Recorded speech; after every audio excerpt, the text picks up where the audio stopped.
Naharang po ni PBBM ang isang posibleng pananabutahe sana ng China sa bansa po natin. Nasabi natin yan dahil sa base sa ginawang aksyon ng atin pong Pangulo. Ang nakakatawag po ng pansin sa balita na yan, yung bagay na yan ay aprobado ng Senado at naaprobahan din po ng Kongreso o mababang kapulungan. Abay, anong klase bang pananabutahe sana yan, mga kaistorya?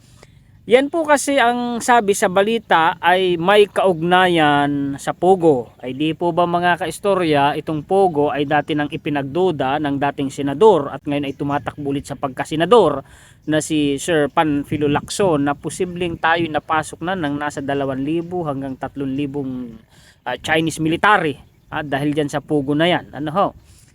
Well, ito na naman, mabuti na lang naharang po ni Pangulong Bongbong Marcos Jr. Yan po ang mga balita at impormasyon na maihahatid ko sa inyo ngayon. Paki-share po at paki-like mga kaistorya. At sa mga bagong viewers po natin, kung gusto niyo ang ganitong klase ng content ay maaari po kayong mag-subscribe. Ipakita ko na sa inyo ang atin pong mga references base po sa balita ni GMA. Ang sabi dito, President Marcos vetoes legislative naturalization of Li Duanwang, a Chinese businessman who Senator Hontiveros earlier said is an incorporator of the biggest POGO service provider in the country. Ba?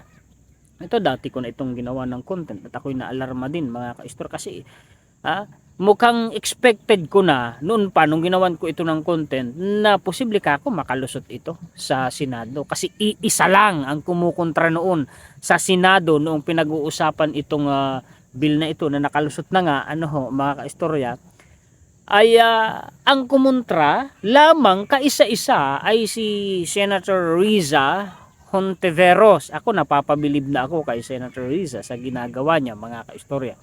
Ngayon ito po ang balita. President Ferdinand Marcos Jr. on Friday vetoed the legislative naturalization of Li Duanwang, an alleged incorporator of the biggest POGO service provider in the country. Napapaisip lang ako kasi babasahin din naman mamaya mga kaistorya. Paano ba ito nakalusot unang-una sa House of Representatives? Hindi ba sila nag-imbestiga rito? Bakit ito nakalusot sa kanila? At pagdating sa Senado, bakit tanging si Senator Riza Hontiveros lamang ang umalma at sinabi niyang ito ay may kaugnayan ang taong ito sa Pogo? Ay alam niyo naman ang Pogo di ho ba mga kaistorya kung anong pinagagawang kawalanhian dito sa bansa natin, iba't iba na ng klase ng krimen. At may mga na kumpiska pa nga sa mga raid na Pogo Hub na mga uniforme ng militar kung hindi ako nagkakamali o pulis ng China, mga kaistorya. At dito ay naugnay din po sa investigasyon ang pangalan ni Attorney Harry Roque, mga kaistorya. At dahil nga dyan, kung hindi ako nagkakamali, ay nakasuhan si Attorney Harry Roque ng qualified human trafficking. Diba? Base yan sa mga binalita, mga kaistorya. And speaking of him, siya nasa kuwan ngayon, Netherlands, nag-apply doon ng asylum. At kumukontra naman ang mga mambabatas natin. At ito pa nga, itinuturo si Attorney Harry Roque na siya po daw ang promotor noong Polvoron video na peke.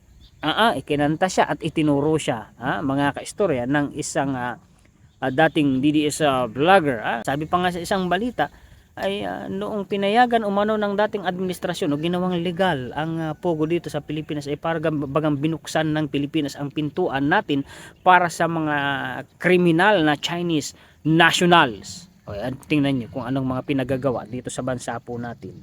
In a palace press briefing on Friday, PCO Undersecretary Attorney Claire Castro quoted Marcos' veto message as saying that he is unable to ignore the alarming, maganda itong binabasa kong ito, and revealing warnings raised by our relevant national agencies that find the subject grantees characters and influence to be full of ominous and dire consequences if not of a clear and present danger. Hindi ito kayang baliwalain ni PBBM Itong mga banta, mga posibleng banta ng panganib na idulot dahil sa balitang ito tungkol sa taong ito, mga kaistorya, ay ako man noon naalarma na. At ako man noon ay kontra kung sakali man na ito ay bigyan ng Filipino citizenship. Kaya lang, isang vlogger lang tayo, anong magagawa natin kung inaprobahan ng mga mambabatas? Aba, ay power nila yon. Mabuti na lang, pagdating po sa power ng presidente, ayun na, sinupla. Ano ho, mga kaistorya? Wang was alleged to be, alleged lang naman, hindi naman po mga kaistorya kumbaga kumpirmado, pero mas mabuti na nga, sabi nga niyan, ang nag-iingat. Kasi nga, sabi nga mga kaistorya, nasa huli ang pagsisisi. Wang was alleged to be an incorporator of the New Oriental Club 88 Corporation, which was closed in 2019. He is also identified as Mark Ong, according to Ivan Myrina's post on X. Castro said the president deemed that ignoring warnings from government agencies about Wang would be tantamount to shunning his responsibility to the Filipino people. Abay, nagwa-warning na pala yung mga government agencies natin. Siguro mga kaistorya, mga security agencies ng gobyerno natin tungkol dito kay Wang.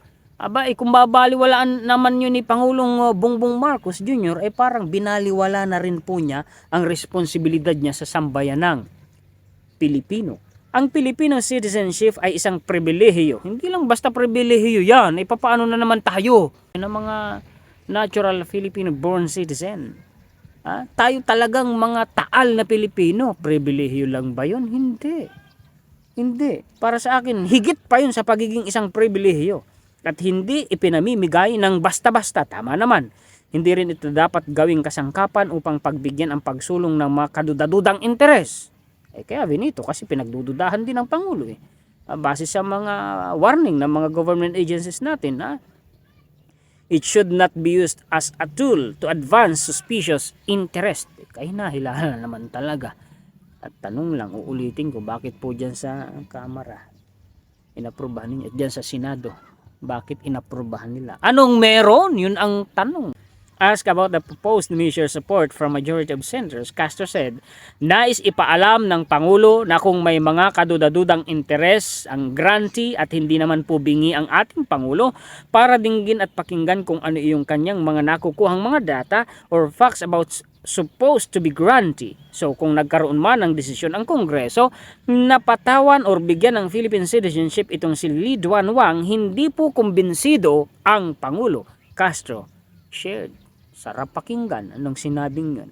In a statement on Friday, Hontiveros welcomed the veto, saying it was a necessary move that shows the government's commitment to protect Filipino citizenship.